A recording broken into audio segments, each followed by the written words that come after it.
إن الذين آمنوا وعملوا الصالحات كانت لهم جنات الفردوس نزلا خالدين فيها لا يبغون عنها حولا قل لو كان البحر مدادا لكلمات ربي لنفد البحر قبل أن تنفد كلمات ربي ولو جئنا بمثله مددا. Bismillahirrahmanirrahim. Assalamualaikum warahmatullahi wabarakatuh. Alhamdulillahirabbil alamin wal aqibatu lil muttaqin wala udwana illa 'alal zalimin. Asyhadu an la ilaha illallah wahdahu la syarikalah syahadatan tunji qailaha min 'adzabil jahim wa tudkhiluhu ila jannatin na'im. Wa asyhadu anna Muhammadan abduhu wa rasuluhu mab'utsu bil kitabil mubin al fariqi bainal huda wad dhalal wal ghayyi war rasyad wasyaqi wal yaqin. Wa nusalli wa nusallimu ala habibina al karim nabiyina Muhammadin wa ala alihi wa ashabi ajmain. Allahumma la ilma lana illa ma 'allamtana. Allahumma 'allimna ma yanfa'una wa anfa'na bima 'allamtana wa zidna ilman wa arinal haqqa haqqan warzuqna ittiba'ah wa arinal batila batilan warzuqna ijtinabah wa ja'alna mimman yastami'una al-qawla fayattabi'una ahsanah. Amma ba'd. Jamaah salat subuh Masjid As-Saff Emerald yang dimuliakan Allah Ta'ala, mengawali perjumpaan kita di kesempatan subuh yang penuh barakah ini, mari kita senantiasa memanjatkan pujian hanya kepada Allah Ta'ala, selalu merawat syukur kita hanya kepadanya, Rabb kita yang maha mulia, Rabb kita yang maha terpuji, Rabb kita yang kebaikannya kepada kita sungguh tidak terhitung jumlahnya, sungguh tidak dapat kita nilai harganya, dan sungguh tidak pernah terputus alirannya. Salawat beriring salam semoga senantiasa Allah tambah curahkan kepada Nabi yang kita imani, Nabi yang kita cintai, Nabi yang senantiasa kita ikuti sunnah-sunnahnya dan kita harapkan syafaatnya, Nabi kita Nabi Muhammad SAW. Salam dan salam juga semoga tambah curahkan kepada keluarga tercinta beliau, para ummatul mukminin, seluruh sahabat, seluruh tabi'in dan seluruh umat beliau termasuk kita di antaranya. Jamaah sekalian yang dimuliakan Allah Ta'ala, pada kesempatan subuh hari ini tema yang akan kita bahas adalah 5 keistimewaan ibadah salat. Jemaah sekalian, ibadah salat yang insyaallah senantiasa kita jaga konsistensi dan istiqomahnya ini, ternyata kalau kita mencoba mengkaji lebih jauh, memiliki sekian banyak keistimewaan yang boleh jadi keistimewaan-keistimewaan ini tidak terdapat dalam ibadah-ibadah yang lain. Ada banyak sekali keistimewaan dari ibadah salat ini. Karenanya Allah SWT berulang-ulang mengingatkan kepada kita semuanya agar senantiasa menjaga ibadah salat kita, khususnya tentu salat 5 waktu.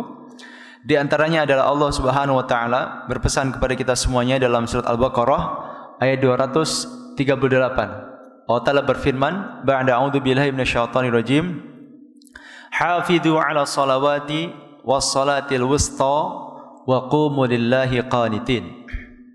Kata Allah SWT dalam ayat yang mulia ini, hafidhu 'ala salawat, jagalah oleh kalian semuanya salat yang 5 waktu. Was salatil wusta, dan jagalah pula salat al-wusta.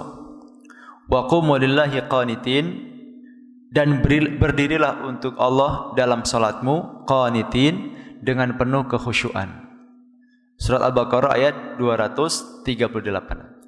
Di dalam ayat yang mulia ini Allah SWT memerintahkan kepada kita semuanya agar kita senantiasa menjaga as-salawat. Yang dimaksud as-salawat di sini adalah salat 5 waktu.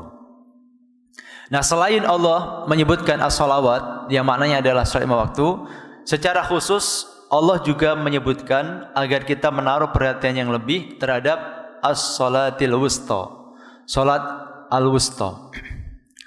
Al-wusta jamaah sekalian, itu maknanya adalah yang pertengahan. Dia kata wasat, pertengahan, wusta pertengahan untuk bentuk muannas. Apa itu salat pertengahan? Salat yang pertengahan ada dua pendapat di kalangan para ulama yang paling masyhur. Yang pertama adalah salat subuh, yang kedua adalah salat asar. Itu yang dimaksud dengan salat pertengahan. Jadi salat subuh dan salat asar. Dari dua pendapat itu, pendapat yang lebih rajih adalah bahwa salat wusta itu adalah salat asar. Tetapi kalau kita mencoba untuk menghitung, maka memang salat subuh dan salat asar ini dua-duanya bisa disebut sebagai salat pertengahan. Kalau kita menghitung urutan salat yang 5 waktu itu, kita hitung dari salat yang kita laksanakan pada malam hari, maka ketemu salat pertengahannya adalah di waktu subuh. Jadi kalau kita hitung salat 5 waktu itu, yang pertama adalah salat maghrib sebagai salat yang kita laksanakan di awal malam, maka maghrib adalah salat pertama, isya adalah salat kedua, dan salat pertengahannya ada di salat subuh. Kemudian ada 2 waktu salat lagi, zuhur dan asar. Tapi kalau kita menghitung salat pertama itu adalah salat yang kita kerjakan di awal pagi atau di awal hari, maka salat pertama adalah salat subuh, yang kedua adalah salat zuhur, dan salat pertengahannya ada salat asar. Kemudian ada 2 lagi salat, yaitu maghrib dan isya. Karenanya dua-duanya itu secara hitung-hitungan memang layak disebut sebagai salat pertengahan, baik salat subuh maupun salat asar.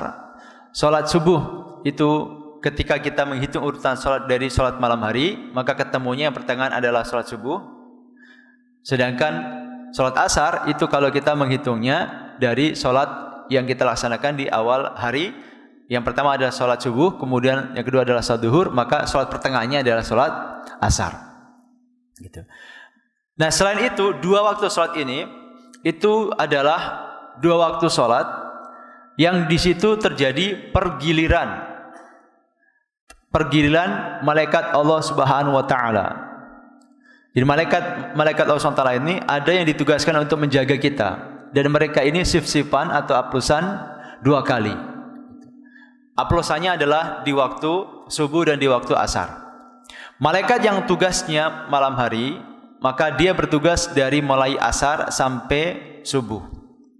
Kemudian dilanjut malaikat yang tugas siang hari, diawali dari subuh sampai asar. Begitu seterusnya. Jadi setiap kali mereka selesai menunaikan tugas penjagaan kepada manusia, maka mereka laporan kepada Allah Subhanahu wa taala. Dan itu terjadi pergantiannya di waktu subuh dan di waktu asar. Karena secara khusus Allah SWT memerintahkan kepada kita semuanya agar menaruh perhatian lebih terhadap as-salatil wusta ini, salat yang pertengahan ini. Dan secara realita boleh jadi 2 waktu salat inilah yang paling banyak diabaikan oleh kaum muslimin.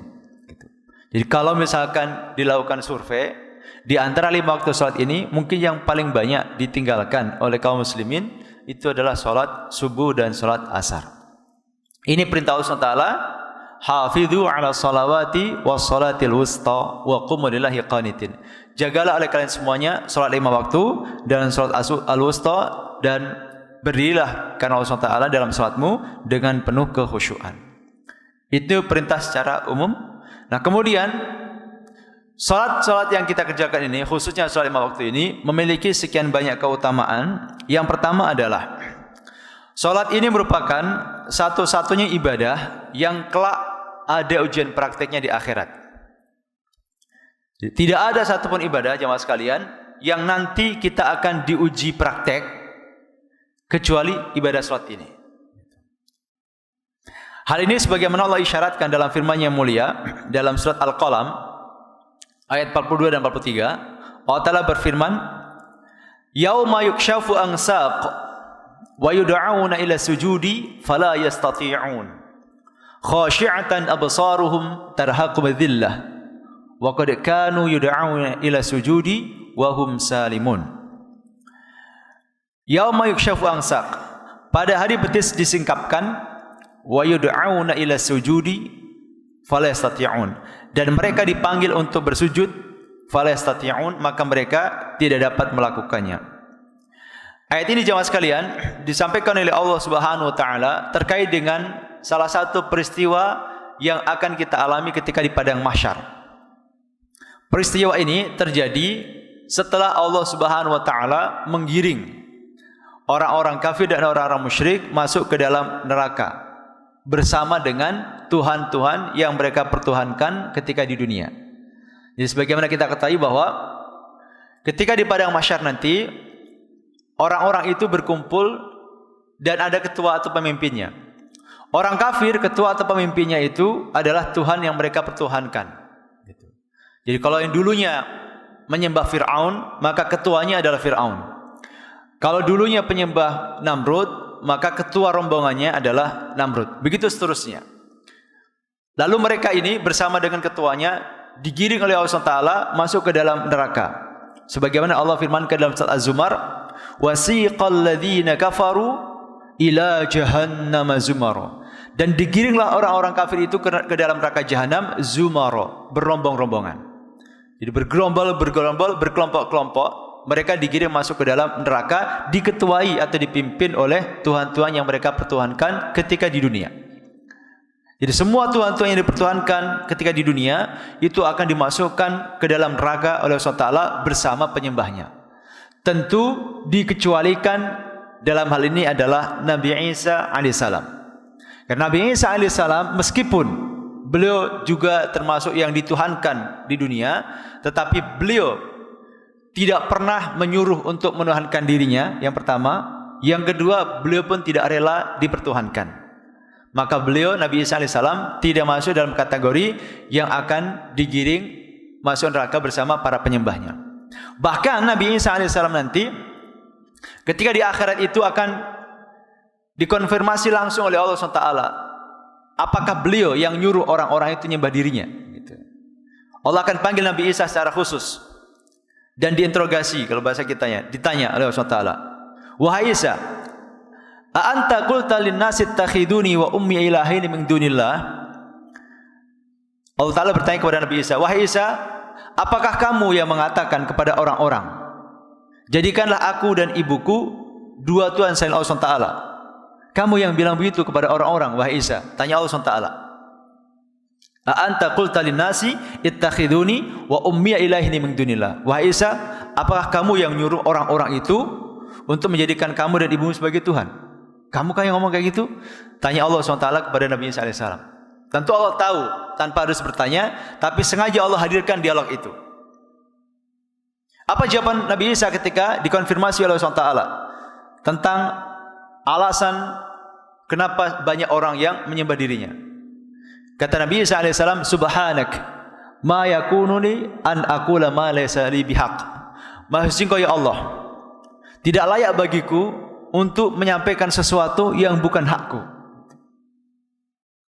Jadi maha suci Engkau ya Allah, tidak layak bagiku untuk menyampaikan kepada mereka sesuatu yang bukan hakku, yang bukan porsiku. Porsiku adalah sebagai hamba, bukan sebagai Tuhan. Aku tidak pernah mengatakan, menyampaikan dan menyuruh orang-orang menyembah diriku, sama sekali tidak pernah ya Allah. Itu bukan porsiku, bukan jatahku, bukan wilayahku. Lalu Nabi Isa mengatakan, ya aku sampaikan kepada mereka ya Allah adalah bagaimana yang kau perintahkan padaku, yaitu agar ani'budullaha rabbi wa rabbakum, yaitu agar kalian semuanya menyembah Allah SWT, Tuhanku, kata Nabi Isa, Rabbi, Tuhanku, wa rabbakum, dan Tuhan kalian semuanya, Tuhan bapak-bapak kalian semuanya. Itu kata Nabi Isa. Jadi Nabi Isa alaihissalam sama sekali tidak pernah menyuruh orang menyembah dirinya. Beliau pun tidak pernah rela dipertuhankan. Maka Nabi Isa tidak masuk dalam kategori Tuhan yang akan dimasukkan ke dalam neraka bersama para penyembahnya. Tapi semua yang dipertuhankan dan dia pernah mengkampanyekan dirinya sebagai Tuhan atau dia rela dipertuhankan, maka mereka inilah yang akan menjadi ketua rombongan para penyembahnya masuk ke dalam neraka. Wasiqal ladzina kafaru ila jahannam zumara. Dan digiringlah orang-orang kafir itu masuk ke dalam neraka berkelompok-kelompok atau berombong-rombongan.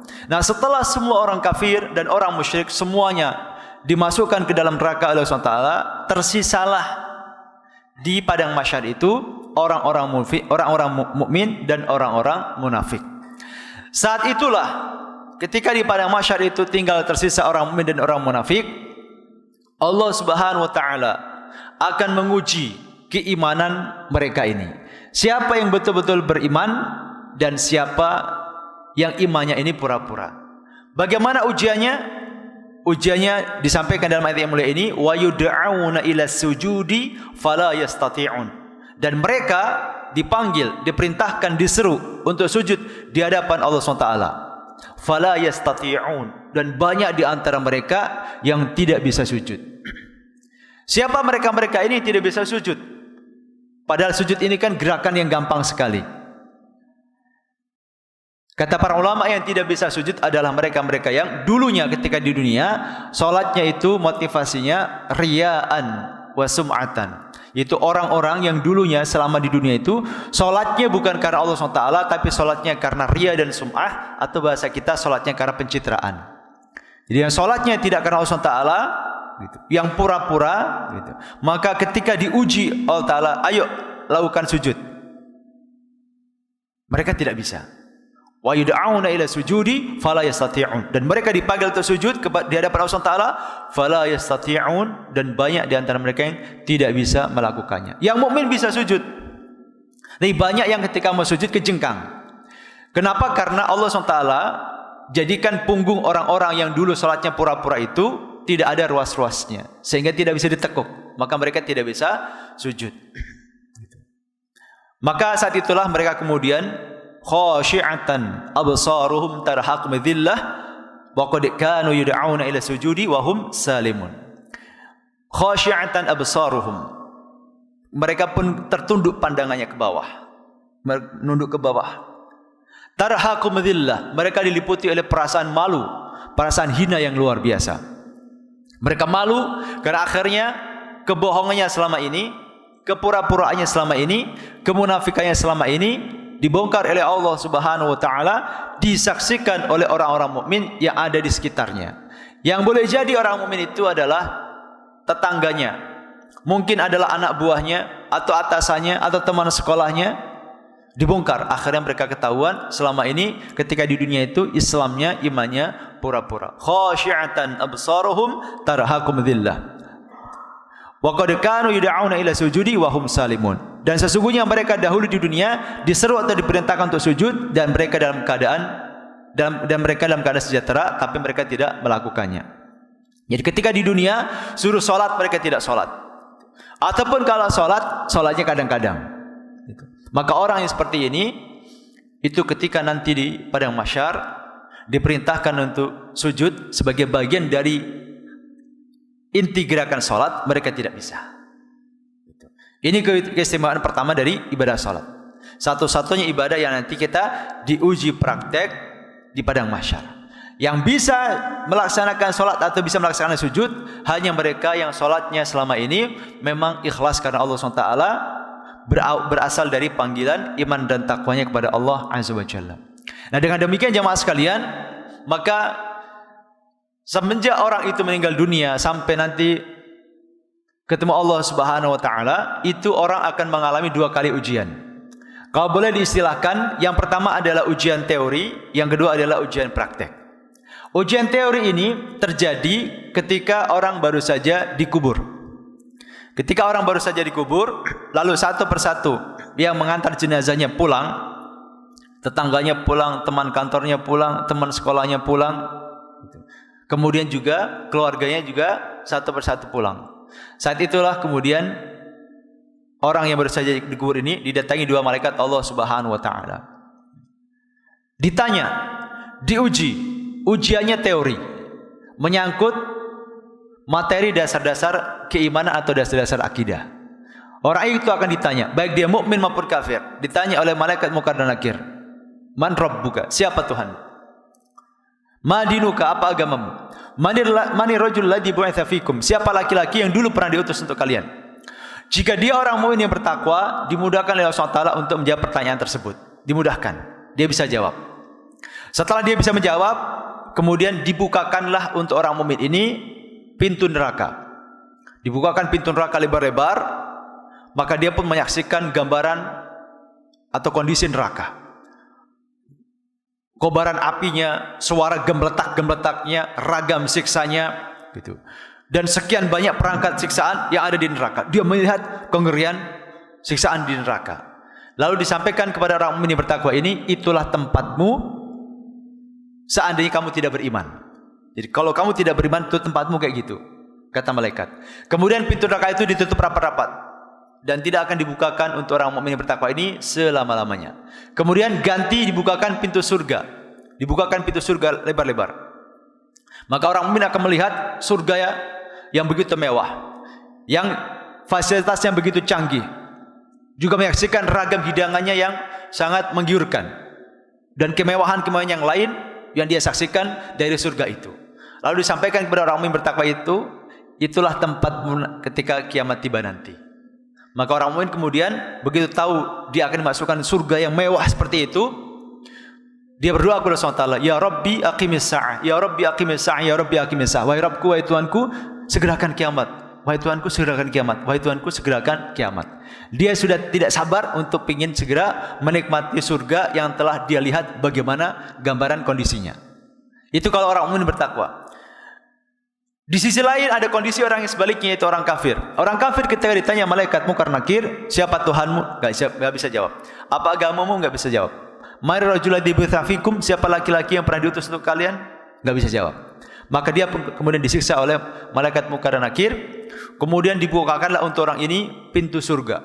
Dibuka lebar-lebar pintu surga, dia pun menyaksikan kemewahan surga, ragam hidangannya, keindahan interiornya, kecanggihan teknologinya dan segala macam kemewahan yang ada dalam surga. Lalu disampaikan kepada orang kafir ini, itulah tempatmu seandainya kamu beriman. Kata malaikat itu tempatmu kayak gitu tuh, seandainya kamu dulu beriman. Setelah itu pintu surga ditutup rapat-rapat dan tidak akan dibuka lagi untuk orang kafir ini. Kemudian ganti dibukakan pintu neraka, maka dia pun melihat kobaran api neraka, ragam siksaan yang ada di dalamnya, warna apinya, gemeletak-gemeletaknya dan segala macam kengerian tentang neraka. Lalu dikatakan kepada orang kafir ini, itulah tempatmu nanti ketika kiamat tiba. Maka orang kafir begitu nanti dibangkitkan dari alam kuburnya pada saat kiamat telah tiba, mereka takutnya luar biasa karena tahu meskipun selama di alam kuburnya dia disiksa, tapi azab kubur yang selama ini dia rasakan dibandingkan dengan siksaan yang nanti dia akan jalani di neraka tidak ada apa-apanya. Maka mereka ketika dibangkitkan oleh Allah Subhanahu wa taala, itu mereka ketakutan luar biasa sebagaimana itu diabadikan Allah dalam surat Yasin ayat 82. Qalu ya wailana man ba'atsana min marqadina. Mereka pun berkata ketika dibangkitkan dari alam kubur, ya wailana, celaka kita. Celaka kita. Man ba'atsana min marqadina. Siapa yang telah membangkitkan kita dari tempat tidur kita? Ungkapan ini jemaah sekalian itu terlontar dari mulut orang-orang kafir karena mereka tahu setelah dibangkitkan dari alam kubur, maka mereka nanti akan disiksa ke dalam neraka. Dan mereka tahu bagaimana kengerian neraka.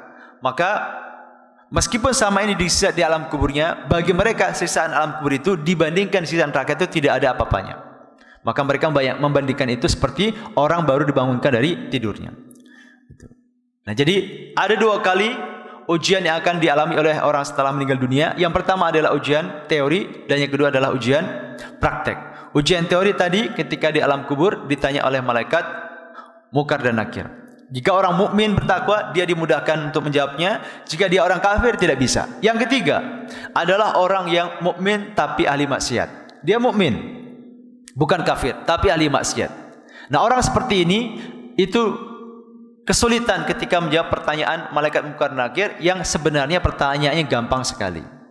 Maka ketika dia mengalami kesulitan itu, dia pun disiksa di alam kuburnya.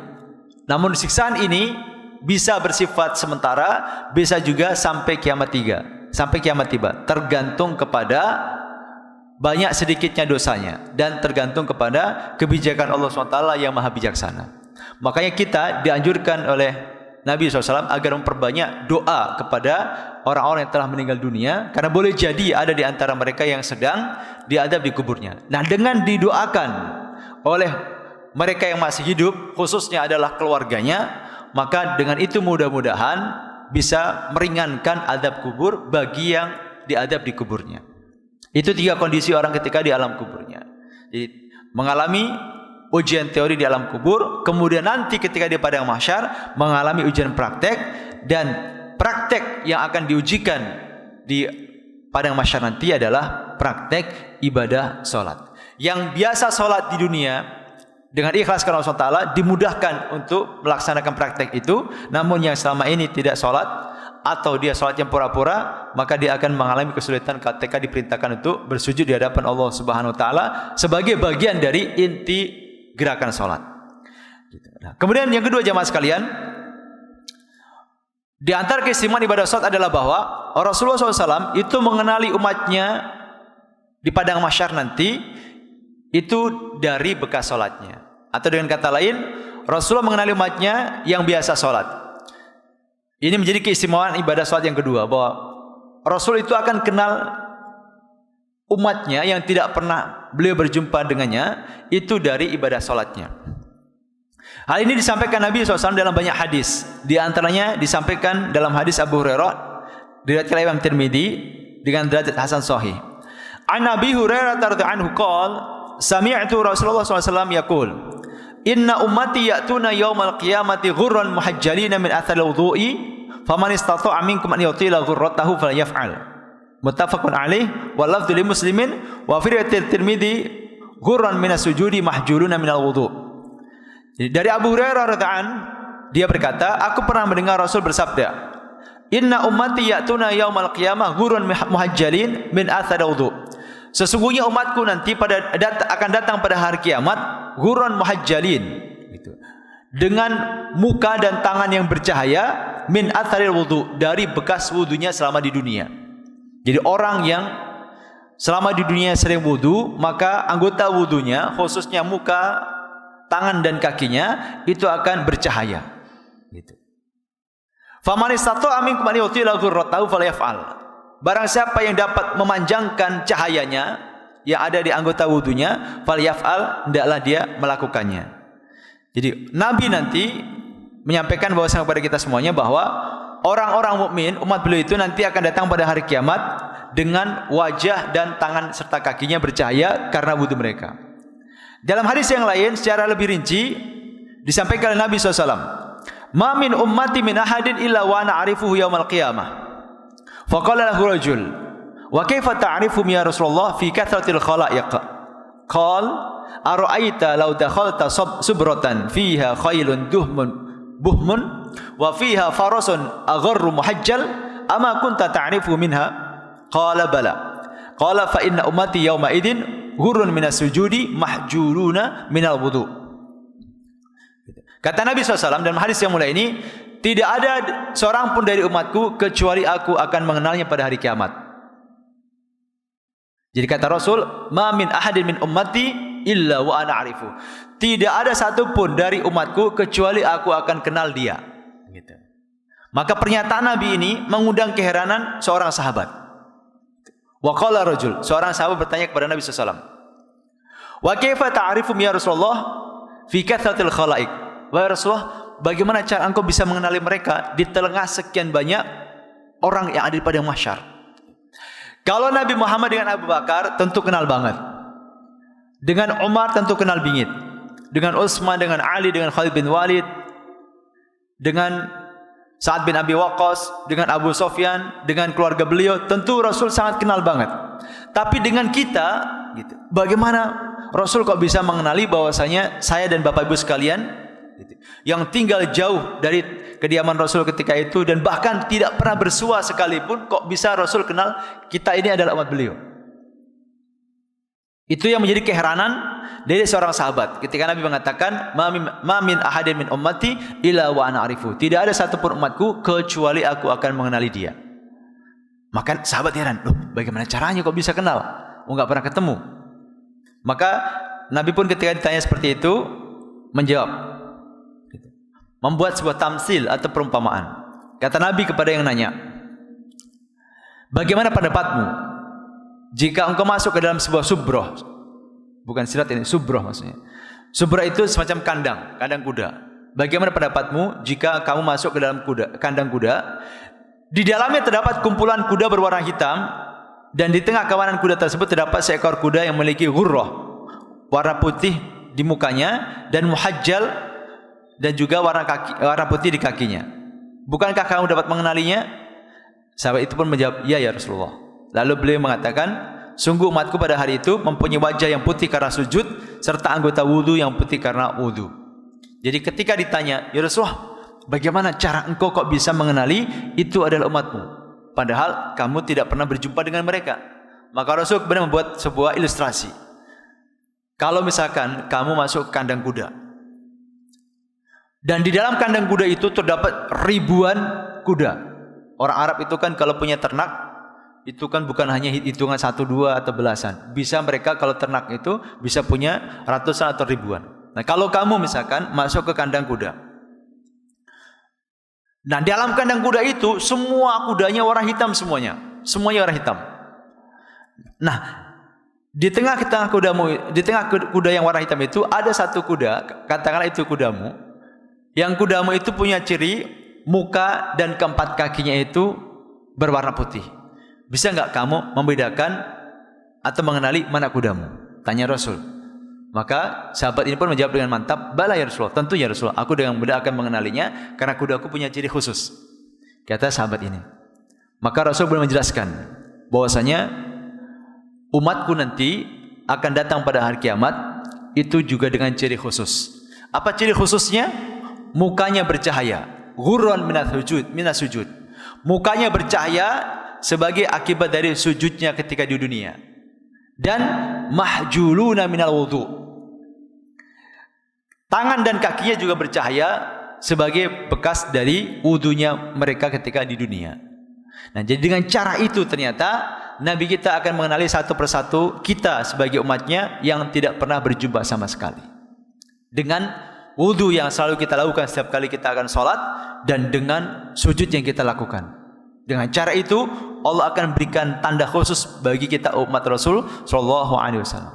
Maka sangat dikhawatirkan kalau ada umat Islam mereka tidak pernah sholat atau sholatnya jarang-jarang. Mungkin hanya 5 waktunya pun mungkin hanya dilaksanakan 3 kali. Atau bahkan jarang sekali sholat 5 waktu, paling banter hanya sholat Jumat gitu. Atau ada juga yang paling banter sholat Id misalnya.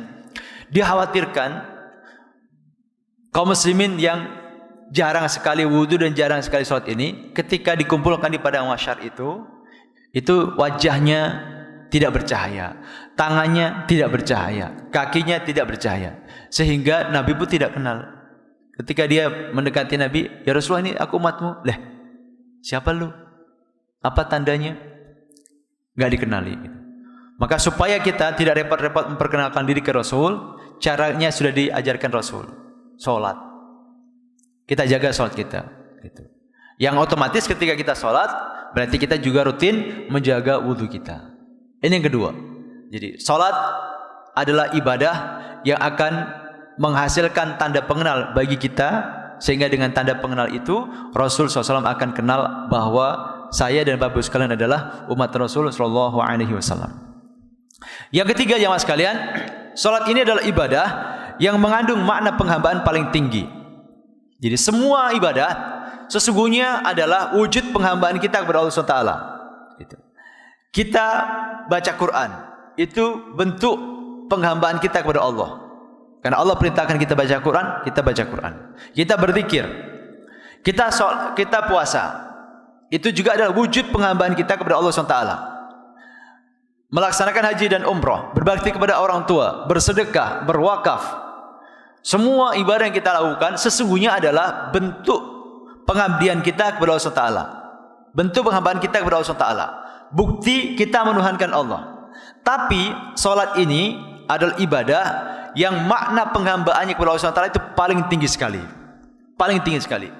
Karenanya ibadah ini tidak mungkin dilakukan oleh orang-orang munafik yang imannya pura-pura. Kalaupun mereka melakukan sholat pasti dengan ogah-ogahan atau dengan penuh pencitraan. Karena ini adalah makna penghambaan yang paling tinggi kepada Allah Taala, maka orang munafik yang imannya pura-pura nggak bisa konsisten sholat. Jarang sekali sholatnya. Gitu. Kalau sedekah, mungkin saja orang munafik sedekahnya lebih banyak daripada orang mukmin. Kalau soal sedekah, gitu. Mungkin dia lebih sering umroh dibandingkan yang mukmin. Mungkin. Tapi kalau menjaga konsistensi sholat 5 waktu, itu orang munafik tidak bisa. Tidak bisa. Karena ini adalah bentuk penghambaan dan pengakuan yang paling tulus dan paling tinggi dari seorang hamba kepada Allah SWT sebagai Tuhannya.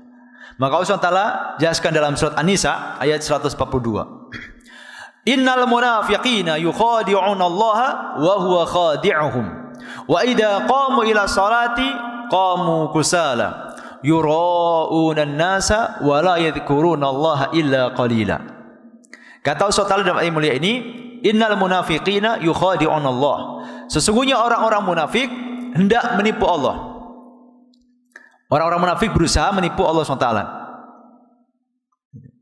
Wa huwa khadi'uhum, dan Allah nanti akan membalas tipu daya mereka. Jadi orang munafik itu kan selalu berusaha menampakkan dia muslim. Sejak zaman Rasul seperti itu. Dia menampakkan keislamannya kepada Nabi dan juga kepada para sahabat. Tapi ketika mereka jauh dari Nabi atau jauh dari para sahabat, mereka bertemu dengan orang kafir, maka mereka pun menunjukkan jati dirinya, bahwasanya mereka adalah pro dengan orang kafir. Begitu kelakuan mereka. Seolah-olah dengan cara itu dia bisa mengelabui Allah SWT. Dengan cara itu mereka pikir bisa mengelabui Allah SWT.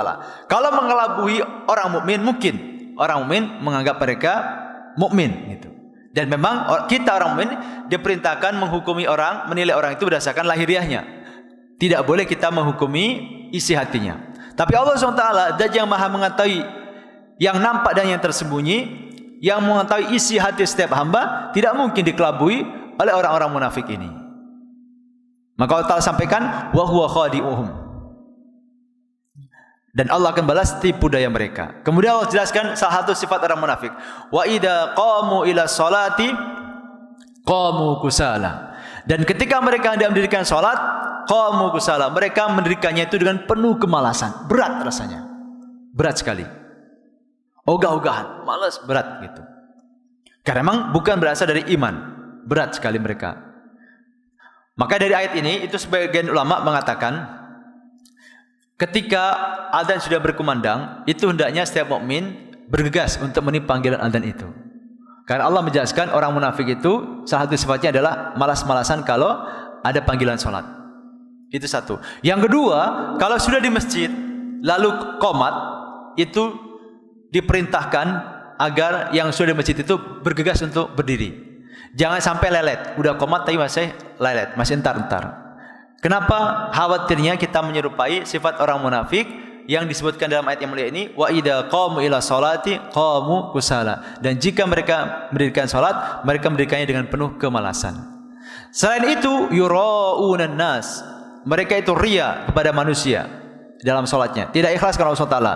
Wala yadhkuruna Allah illa qalila, dan mereka tidak menyebut nama Allah atau tidak mengingat Allah Taala dalam salatnya kecuali hanya sedikit sekali.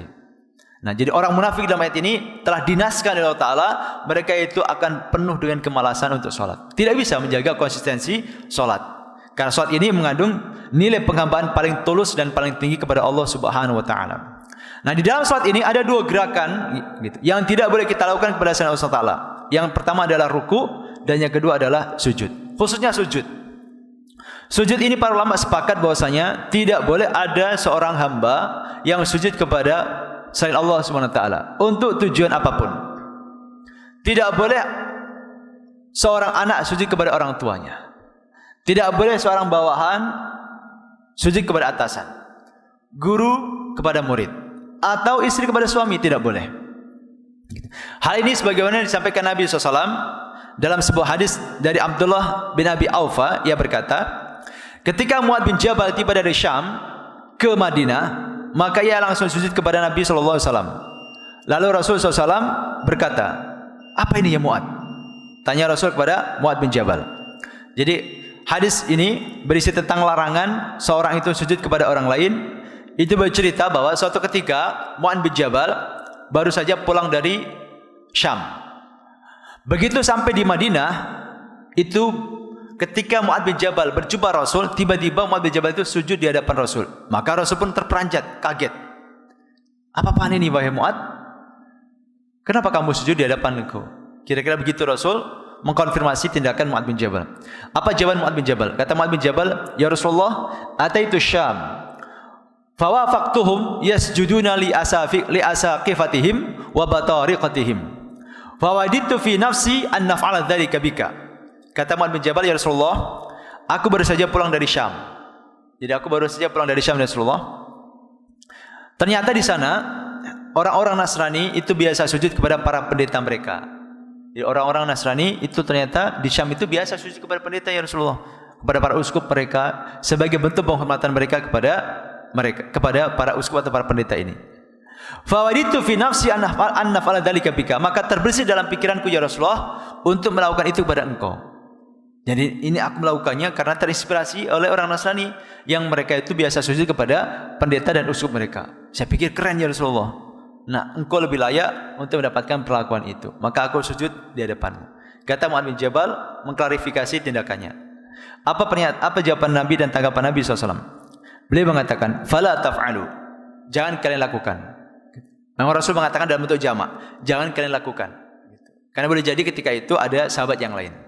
Maka Rasul menyampaikan kepada semua yang hadir, "Fala taf'alu." Jangan kalian lakukan seperti ini. "Fa inni law kuntu amiran ahadan an yasjuda li ghairillah la amartul mar'ata an tasjuda li zawjiha." Seandainya aku boleh memerintahkan seseorang itu sujud kepada selain Allah Subhanahu wa taala, niscaya aku akan suruh setiap istri sujud kepada suaminya. Kalau boleh. Jadi kalau boleh orang sujud kepada Allah taala, maka yang paling layak untuk disujudi adalah suami dari istrinya. Aku perintahkan seorang istri sujud kepada suaminya. Tapi itu tidak boleh. Bahkan Nabi pun tidak berkenan ketika Mu'adz bin Jabal sujud di hadapan beliau sallallahu alaihi wasallam. Nah, ini salah satu hikmahnya adalah karena sujud ini adalah bentuk penghambaan kita yang paling tinggi kepada Allah Taala. Kita meletakkan wajah kita yang selama ini kita muliakan, kita letakkan di tanah, gitu, sejajar dengan kaki kita. Kita merendahkan diri kita serendah-rendahnya di hadapan Allah Subhanahu Wa Taala, Zat yang Maha Tinggi dan Maha Mulia. Maka saat itulah kita sedang dalam posisi yang paling mulia. Dan tindakan seperti ini tidak boleh kita lakukan kecuali hanya kepada Allah Subhanahu wa taala. Ini menjadi bukti bahwasanya salat itu adalah ibadah yang memiliki nilai penghambaan paling tinggi kepada Allah Subhanahu wa taala. Dan ketika orang itu sedang sujud, maka itu adalah posisi dia yang sedang sangat dekat dengan Allah. Sebagaimana disampaikan Nabi SAW dalam sabdanya yang diriwayatkan Imam Muslim, aqrabu ma yakunul 'abdu min rabbih wa huwa sajidun fa aktsirud du'a. Kata Nabi SAW, kondisi hamba yang paling dekat dengan Rabbnya, dengan Tuhannya adalah tatkala ia sedang sujud. Jadi dalam salat ini kita ada gerakan berdiri, ada gerakan membungkuk, ada gerakan duduk, gitu. Ada gerakan sujud. Nah, posisi kita saat sholat itu yang paling dekat dengan Allah SWT adalah ketika kita sedang merendahkan diri kita serendah-rendahnya, yaitu ketika dalam kondisi sujud. Itulah kondisi terdekat kita dengan Allah SWT. Lalu Nabi mengatakan, fa'akthirud du'a, maka perbanyaklah doa dalam sujudmu. Khususnya tentu kalau kita sholat sunnah, dianjurkan memperbanyak doa. Kalau kita sholat wajib, tentu susah kita memperbanyak doa dalam sujud, karena kita terikat oleh imam. Kalau imamnya sudah bangkit dari sujud, tentu kita harus segera ikut sujud. Maka perintah memperbanyak doa dalam sujud ini yang sangat mungkin kita lakukan adalah di waktu kita melaksanakan sholat sunnah, khususnya sholat malam. Nah, ini sekali lagi jamaah sekalian, yang ketiga, bahwa keistimewaan ibadah sholat adalah bahwa dia merupakan ibadah dengan nilai penghambaan yang paling tinggi kepada Allah Subhanahu wa taala. Dan yang keempat, di antara keistimewaan ibadah sholat yang tidak dimiliki oleh ibadah yang lain adalah bahwa sholat ini adalah amalan yang pertama kali akan dihisab. Kita punya banyak amalan. Ada amalan baca Quran, berzikir, membaca sholawat, menuntut ilmu, puasa, Ramadan ataupun puasa sunnah, sedekah, wakaf, haji, umrah, berbakti kepada orang tua, mengajarkan ilmu agama, menghormati tetangga, dan sekian banyak serangkaian ibadah-ibadah yang kita lakukan. Tapi dari sekian banyak ibadah yang pernah kita lakukan ketika di dunia, yang nanti pertama kali akan dihisab oleh Allah SWT adalah ibadah salat kita. Diawali dari salat yang wajib. Hal ini sebagaimana disampaikan Nabi SAW dalam sabdanya, awwalu ma yuhasabu al-'abdu yaumal qiyamah as-shalah. Fa in saluhat saluha lahu sa'iru 'amalihi wa in fasadat fasada lahu sa'iru 'amalihi. Kata Nabi SAW, amalannya seorang hamba yang pertama kali dihisab adalah salatnya. Jadi amalan seorang hamba yang nanti pada hari kiamat pertama-tama akan dihisab adalah salat kita. Fa in saluhat, jika salat seseorang itu nilainya baik, saluha sa'iru amali, maka Rasul menjamin nilai ibadah yang lainnya juga ikut baik. Gitu. Baiknya salat di sini itu terpenuhi syarat rukunnya, tumaninah dan kekhusyuannya. Jadi baik dalam makna yang lengkap gitu. Jadi gerakannya, kekhusyuannya baik, syarat rukunnya terpenuhi semuanya. Maka kalau saat itu ditunaikan dengan baik, otomatis dia berbuah menangkal dari tindakan keji dan mungkar. Sebagaimana kita ketahui, inna sholata tanha 'anil fahsya'i wal munkar. Salat itu dapat mencegah perbuatan keji dan mungkar. Otomatis kalau orang salatnya baik, maka akhlak kesehariannya harusnya baik. Ibadahnya yang lain juga harusnya baik. Sebaliknya wa in fasadat, kalau salat seseorang itu tidak baik, maka fasada sa'iru amali, ibadah yang lainnya pun juga tidak baik. Nah, kita misalnya dihisab Allah Ta'ala salat, lalu salat kita bermasalah, kan kita down. Baru ditanya satu materi, yaitu materi salat, kita sudah nilainya sudah enggak karu-karuan. Tentu kita akan down membayangkan ketika dihisab oleh Allah Subhanahu wa taala. Maka salat ini harus kita jaga banget, karena ini yang pertama kali akan dimintai pertanggungjawaban di hadapan Allah Subhanahu wa taala. Dimulai dari salat wajib. Kalau salat wajibnya bagus, maka beruntung sekali.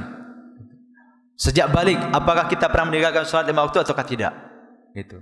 Dalam sehari harusnya kita ini salat sebanyak 5 waktu. 5 kali salat. Dalam sebulan berarti 150 kali salat. Dalam sebulan kita melaksanakan salat 150 kali. Dalam setahun berarti kira-kira 1800 kali salat.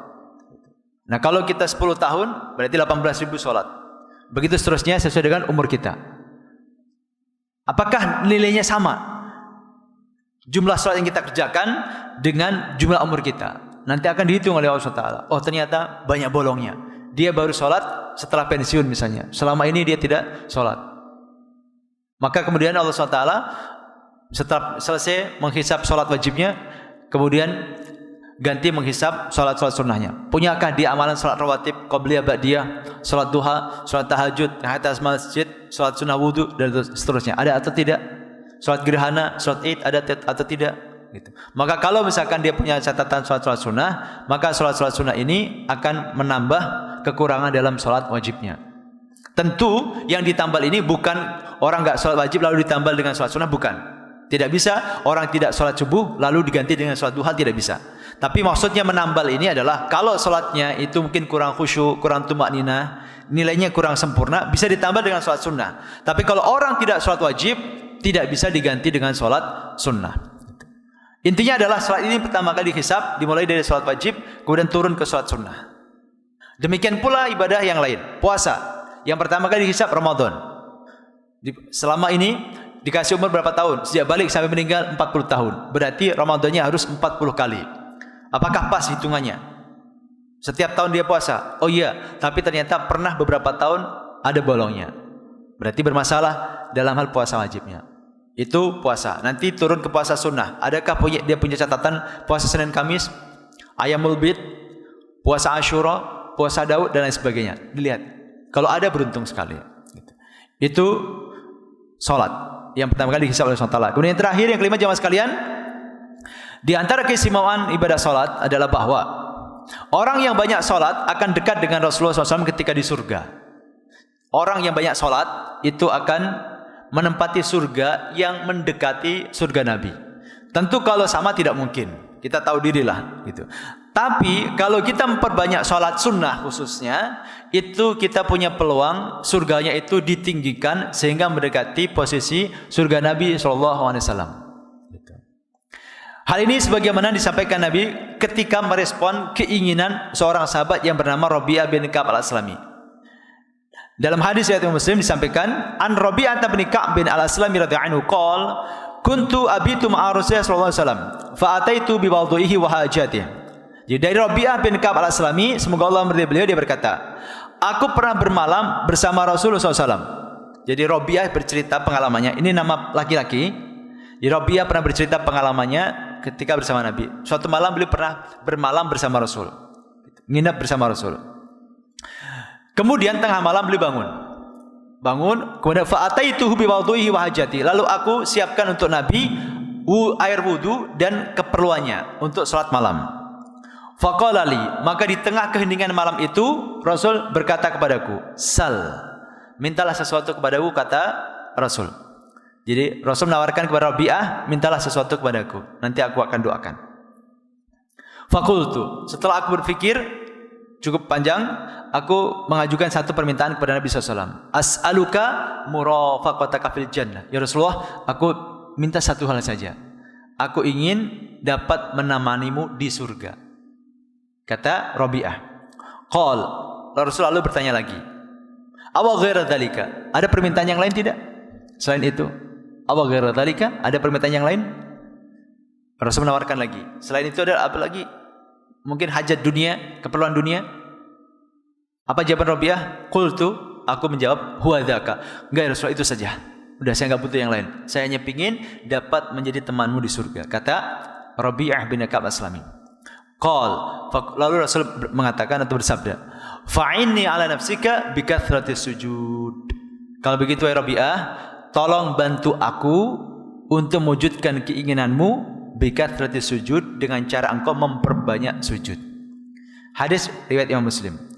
Yang dimaksud memperbanyak sujud, kata Imam Nawawi dalam Syarah Sahih Muslim, adalah memperbanyak salat sunnah. Jadi ketika kita salat sunnah, yang otomatis berarti kita bersujud kepada Allah SWT, maka setiap kali kita sujud, ditinggikan derajat kita. Kita sujud lagi, ditinggikan derajat kita.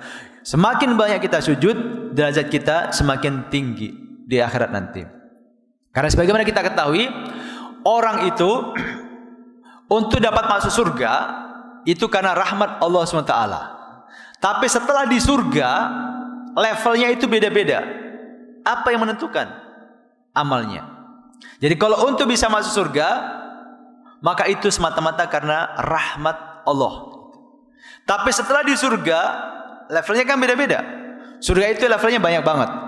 Tingkatan surga itu bisa ribuan atau sampai jumlah yang hanya Allah yang tahu. Nah, apa yang menentukan level masing-masing orang ini? Amalannya. Amalannya. Karenanya misalnya ada contoh kasus, misalnya ada seorang selama ini kafir, sampai tua masih kafir, sampai umur 60 misalnya. Lalu umur 61 dia bersyahadat. Umur 61 dia bersyahadat, masuk Islam. Sejak itu dia menjadi muslim, melaksanakan ajaran Islam semampu dia. Mulai belajar sholat, mungkin mulai belajar baca Quran, pas Ramadan dia melakukan puasa. Tapi hanya setahun, umur 62 dia meninggal dunia. Umur 62 meninggal dunia. Maka dia praktis cuman beramal sebagai muslim hanya setahun. Nah, ini ulama sepakat bahwasanya kasus seperti ini, orang yang hanya Islam selama setahun itu pasti masuk surga. Apa di surganya setahun? Tidak. 10 tahun? Tidak. Sama, surganya selama-lamanya, sebagaimana orang muslim yang Islam sejak kecil, sejak lahir, meninggal dalam keadaan Islam, surganya selama-lamanya. Yang Islamnya cuma setahun juga akan di surga selama-lamanya. Ini menunjukkan bahwasanya orang masuk surga itu adalah karena rahmat Allah. Maka cuma Islam setahun pun tetap masuk surga selama-lamanya. Bahkan hanya hitungan jam saja, pagi bersyahadat, kemudian jam 10 meninggal dunia misalnya, tetap dia masuk Islam. Asal dia punya modal syahadat. Dia punya modal syahadat, itu sudah menjadi syarat utama dia untuk bisa dimasukkan ke surga. Ini menjadi bukti rahmat Allah. Dan meskipun Islamnya cuma 2 jam, setelah itu dia meninggal dunia, di surganya juga selama-lamanya. Cuman besar kemungkinan level surganya orang yang cuman Islam 2 jam atau Islam setahun, level surganya tentu berbeda dengan orang yang sejak kecil masuk Islam, sejak kecil sudah Islam karena bapak ibunya Islam. Dia hidup di tengah-tengah keluarga muslim terus sampai meninggal dunia dalam keadaan Islam. Tentu level surganya besar kemungkinan berbeda dengan yang cuma Islam 2 jam. Yang muslim sejak kecil dan meninggal dalam keadaan Islam dan dia taat, gitu. Dia punya banyak amalan. Dia punya banyak amalan sholat 5 waktu, jumlahnya ribuan rakaat atau bahkan ratusan ribu rakaat. Dia puasa sunnah berpuluh-puluh tahun, puasa Ramadan berpuluh-puluh tahun, punya amalan sedekah, punya amalan wakaf, punya amalan baca Quran, amalan zikir, haji dan umroh dan segala macam ibadah-ibadah yang lain. Yang dia lakukan sejak dia balik sampai meninggal dunia. Yang ini cuma 2 jam masuk Islamnya. Sama-sama masuk surga, tetapi levelnya berbeda. Sangat mungkin berbeda sekali. Apa yang membedakan? Amalannya. Jadi kalau untuk dapat tiket surga itu karena rahmat Allah. Tapi tiket masing-masing kita bisa beda-beda kelasnya. Nah, yang menentukan perbedaan tiket ini, perbedaan kelas ini adalah amalan kita. Maka meskipun kita masuk surga karena Allah Subhanahu wa taala, tetapi level kita di surga ditentukan oleh amal kita semuanya. Jemaah sekalian, itu kira-kira 5 keistimewaan ibadah salat yang boleh jadi kelima-limanya ini tidak ada dalam ibadah yang lain. Mungkin 1-2 ada. Seperti orang yang banyak sujud akan ditempatkan di surga dekat dengan Nabi. Itu ada keistimewaan seperti ini dalam ibadah menyantuni anak yatim. Sebagaimana kata Rasulullah SAW, ana wa kafil yatim kahakadai. Seperti ini. Jadi aku dan orang yang menyantuni anak yatim itu seperti 2 jari ini. Jari telunjuk dan jari tengah. Dekat itu. Berarti orang yang menyantuni anak yatim itu punya peluang untuk menempati surga dekat dengan surga Nabi SAW. Orang yang hal yang sama, keistimewaan yang sama didapat ketika orang itu banyak melakukan sholat sunnah. Tapi 5 keistimewaan ini itu tidak terkumpul dalam satu ibadah yang lain. Kalau 1-2 keistimewaan mungkin ada di ibadah yang lain, tapi 5 sekaligus tidak ada dalam ibadah lain kecuali hanya dalam ibadah salat. Mudah-mudahan Allah SWT senantiasa memberikan kepada kita semuanya taufik dan hidayahnya sehingga kita bisa menjadi orang-orang yang senantiasa menjaga ibadah salat, termasuk juga keturunan kita sebagaimana doa Nabi Ibrahim alaihissalam. Rabbij'alni muqimas salati wa min dzurriyyati Rabbana wa taqabbal du'a. Wahai Rabbku, wahai Tuhanku, jadikanlah aku orang yang senantiasa mendirikan salat. Demikian pula dari keturunanku, Rabbana wa taqabbal du'a, wahai Tuhan kami, perkenankanlah doa kami. Surat Ibrahim ayat 40. Baik jemaah sekalian, demikian yang dapat saya sampaikan pada kesempatan pagi hari ini. Sebelum saya akhiri, barangkali ada yang ingin ditanyakan, monggo masih ada waktu sedikit. Monggo jika ada.